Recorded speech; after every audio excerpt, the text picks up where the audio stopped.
it almost seems like it goes without saying, but we should touch on it. The environmental footprint, you guys said that's going to be one of the questions. I mean, obviously I do so many of these interviews, and that's just, I actually have to try to dial it back on some of the conversations because it could basically be the whole interview on every single episode. Absolutely.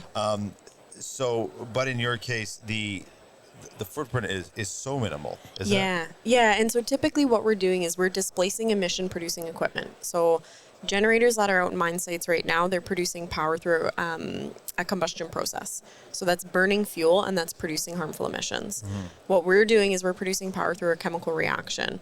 So there's no harmful emissions. If I look at the methanol fuel cell, it's a small amount of CO2 that's produced during operation, and it's no more than me and you breathing.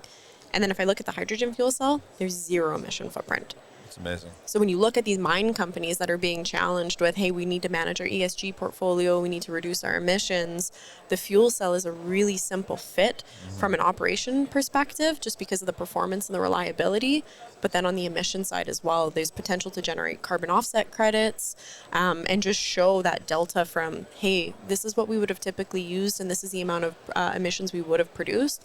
But now that we're using fuel cell technology, we were able to reduce our emissions by 99%. And then you can apply that to, I took X amount of cars off the road. It really just depends on how you want to communicate those facts back. Does the are you competing against other people in your space? Obviously, you're always competing against them, but are you still competing against those combustion engine type generators? Are you will mine operators come up here at this event and that's what they've got in place still, or? Absolutely. Yeah. Yeah, and then it's a bit of a different conversation too, because then we get into more of the details about how are you using that combustion engine, because usually they're high power. That's what I was going to say. It seems like it's overkill for a lot of these applications, Absolutely. right? Yeah. So then you get that's where it gets fun, because then I can say, okay, this is a repeater site. So you're using AC equipment.